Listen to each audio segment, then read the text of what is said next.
Assalamualaikum warahmatullahi wabarakatuh. Pada kesempatan kali ini kita akan melaksanakan praktikum penurunan titik beku larutan.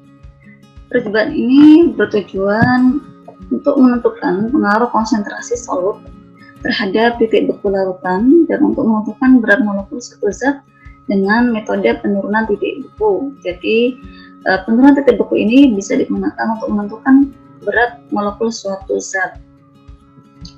Sebelum kita membahas mengenai penurunan titik beku larutan yang bisa digunakan dalam menentukan berat molekul suatu zat, maka kita bahas dulu mengenai diagram fasa zat murni. Ini adalah diagram fasa, yaitu hubungan antara tekanan sama temperatur. Nah, di mana di sini kita lihat untuk diagram fasa zat murni ada 3 fasa, yaitu fasa solid, fasa liquid, sama fasa gas.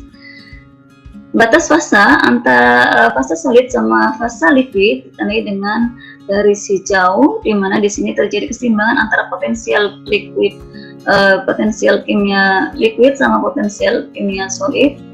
Artinya di sini adalah titik bekunya itu sama dengan titik lelehnya. Kemudian di sini batas fasa antara liquid sama gas ditandai dengan yang bergaris biru. Di sini adalah untuk potensial kimia liquid itu sama dengan potensial kimia gas. Di sini adalah merupakan titik didih dari suatu zat murni.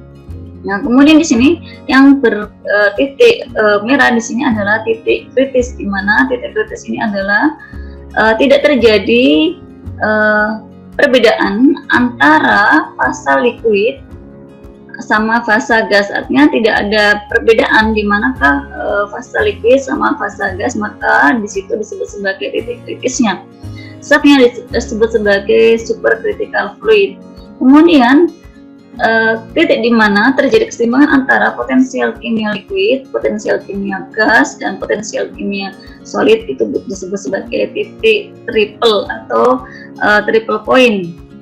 Nah, selanjutnya di sini kita bahas mengenai sifat koligatif larutan. Sifat koligatif larutan itu adalah sifat suatu larutan yang tergantung pada jumlah zat yang terlarut atau konsentrasi dari zat yang terlarut, bukan tergantung dari identitasnya atau jenisnya. Namun hanya tergantung pada seberapa banyak zat yang terlarut atau seberapa banyak konsentrasi yang zat yang terlarut. Kita lihat dari grafik ini adalah grafik hubungan antara potensial kimia suatu zat dengan hubungan antara titik didih sama titik bekunya. Penurunan dari potensial kimia larutan atau potensial kimia larut itu berimplikasi pada keseimbangan yang terjadi pada liquid sama gas. Kita lihat di sini ini adalah potensial kimia antara liquid sama gas, di mana keseimbangannya ternyata menyebabkan di sini temperaturnya semakin naik. Namun ketika di sini ada solid sama liquid, ternyata menyebabkan titik bekunya adalah semakin menurun. Ya. Kemudian sifat koligatif larutan itu ada 4, di mana salah satunya adalah penurunan titik beku. Ya. Jadi di sini penurunan titik beku, larutan membeku itu pada suhu yang lebih rendah daripada pelarut murni, dan fenomena inilah yang disebut sebagai penurunan titik beku larutan. Kita lihat dari sini, dari diagram ini adalah hubungan temperatur sama waktu, di mana antara pelarut murni sama larutan ternyata titik beku pelarut murni itu lebih tinggi daripada titik beku larutannya.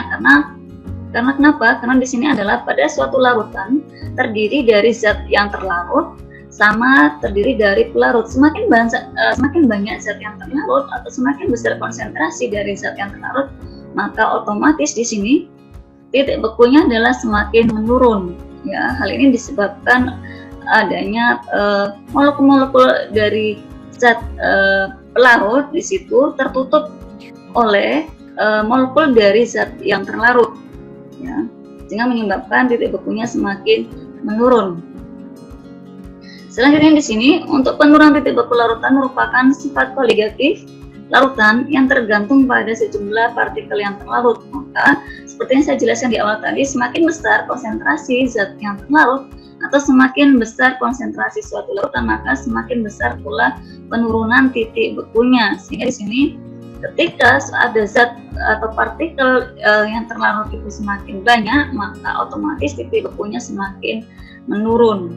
Nah, penurunan inilah yang disebabkan oleh peningkatan konsentrasi dari zat yang terlarut. Untuk menentukan perubahannya bagaimana, maka kita menggunakan persamaan delta TF itu sama dengan KF kalikan dengan M jika itu adalah bukan merupakan zat yang non elektrolit. Namun ketika zat merupakan zat elektrolit, maka delta F itu sama dengan KF kalikan dengan M kalikan dengan I. I ini adalah konstanta Van Hoff-nya. Nah, karena molalitas, maka persamaan ini bisa kita turunkan menjadi delta F itu sama dengan KF kalikan dengan G kalikan dengan MR dibagi delta S sama dengan KF kalikan dengan G kalikan dengan 1000 dibagi dengan MR kalikan dengan P. Atau bisa jadi delta TF itu adalah sama dengan TF larut dikurangi dengan TF larutan. Kalau kita ingin mencari nilai dari konstanta dari titik bekunya, ya, konstanta penurunan titik bekunya, maka delta F itu sama dengan TF larut dikurangi dengan TF larutan. Selanjutnya, kalau ingin mengetahui berapa sih delta TF-nya, maka misalkan saja KF-nya ini sudah diketahui, baru kemudian hitung KF kalikan dengan M kalikan dengan I, maka akan mendapatkan nilai delta TF-nya. Selanjutnya, jika ingin menentukan nilai KF, maka bisa menggunakan persamaan R kalikan dengan TF kuadrat kalikan dengan MA dibagi dengan 1000 dikalikan dengan delta H. Delta H ini adalah perubahan entalpi fusionnya. Maka dari situ kita akan mendapatkan berapa sih nilai berat molekul suatu zat yang terlarut. Maka di sini MB itu adalah sama dengan 1000 kalikan dengan KF kalikan dengan massa zat yang terlarut dibagi dengan delta T dikalikan dengan massa pelarutnya berapa. Kemudian ini adalah data dari konstanta titik beku molalnya. Misalkan saja pelarutnya itu adalah naftalina, maka konstanta molalnya adalah 6,9 dengan delta H fusionnya adalah 36,0. Sedangkan air misalkan saja titik bekunya 0, maka konstanta molal KF-nya adalah 1,855, kemudian delta F-nya adalah 79,67. Baru kemudian kita bisa mendapatkan nilai dari berapa sih berat molekul suatu zat yang terlarut tadi. Misalkan zat terlarutnya tidak diketahui zat X itu apa, maka kita bisa mengetahui berapa berat molekulnya dari zat X.